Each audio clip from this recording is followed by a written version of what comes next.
Sandaan! Bilisan dyan! Sandakan! Pare, mga pare! Sige na! Tayo dyan! Pare, trip ko to. Akin to ang to. Papapatayo rin niya. Sino? Sino? Bakit?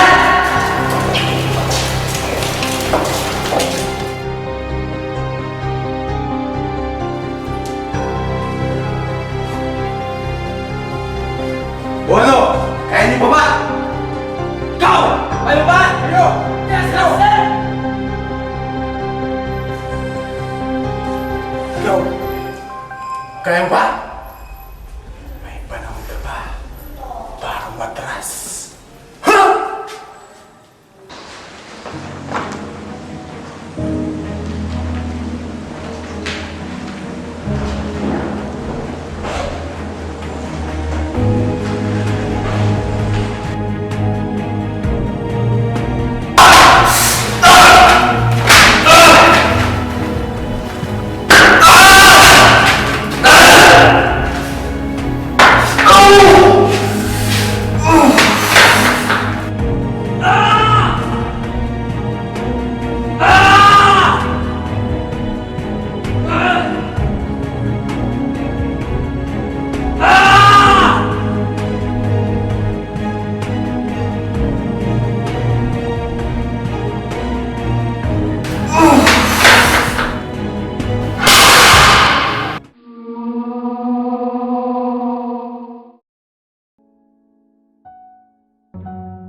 Asa na naman yung jowa mo?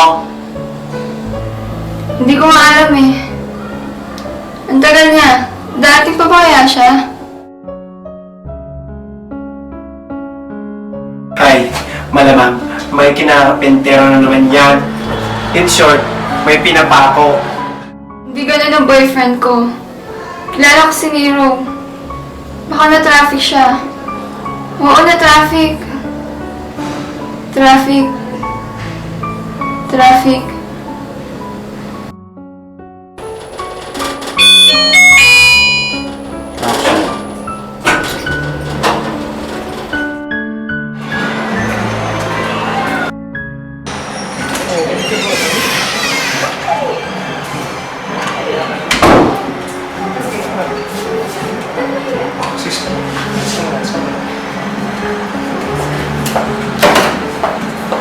Yes, good afternoon.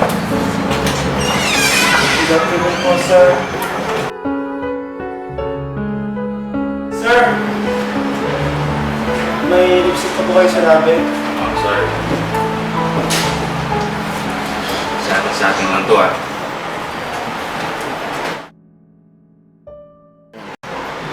What can I do for you, Mr. Bartolome Reyes po. Buds na lang po. Ano ang problema natin? Hindi pa rin po ako matanggap sa pamilya namin. Kasalaan daw po ako sa lahi namin. Pinapahina ko po raw ang pangalan ni Lieutenant Reyes. Ang daddy ko. Pilit po akong nahalin tulad sa hindi ko naman ito daya. Alam mo, may mga bagay na hindi tayo handa. Kung ipipilit mo ang sarili mo, para mo na rin ibinangga ang sarili mo sa pader. Kung sa tingin mo, mapapaganda ba yan sa relasyon niyong mag-ama? Subukan mong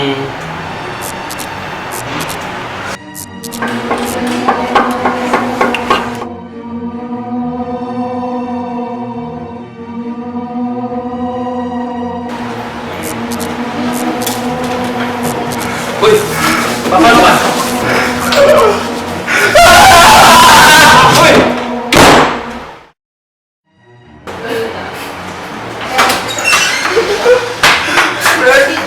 Nakita ko jowa mo! Saan? Okay na siya! Si Sir! Si Sir! Si Sir!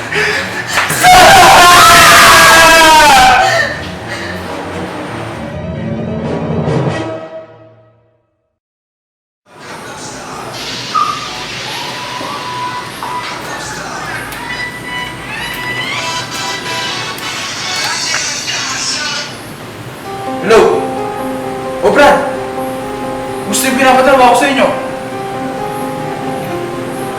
Ayos di ba? Yung bangkay! Siguraduhin nyo yung walang makakalam niyan, ha? O sisi! Natatayin na ako eh!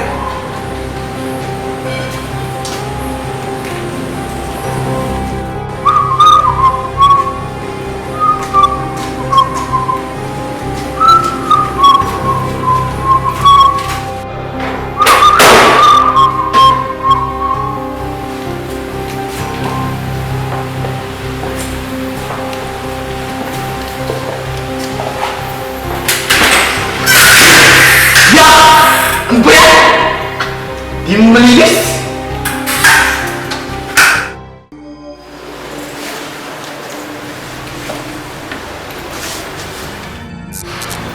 Uy! Ano ba yan? May tao dito eh!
Best friend!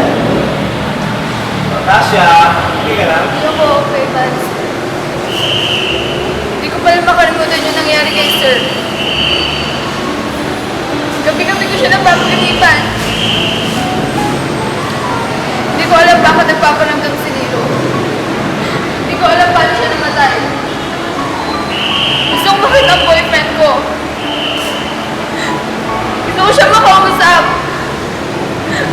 Tulungan mo ako, Vance! Tawag din ako.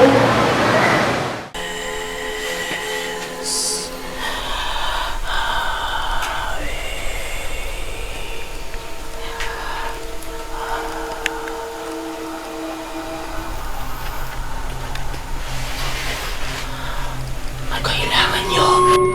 Tulungan niyo po kami. Paupo kayo.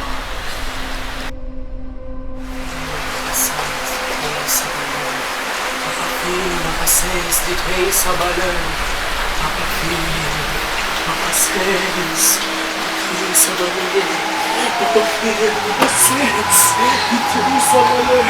Mapapil, makases, ditway sa balan.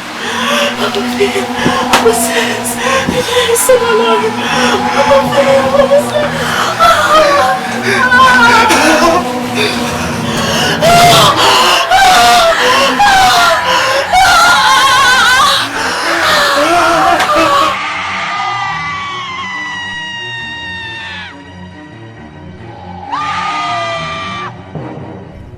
Sabi nila, ang puno raw ay buhay.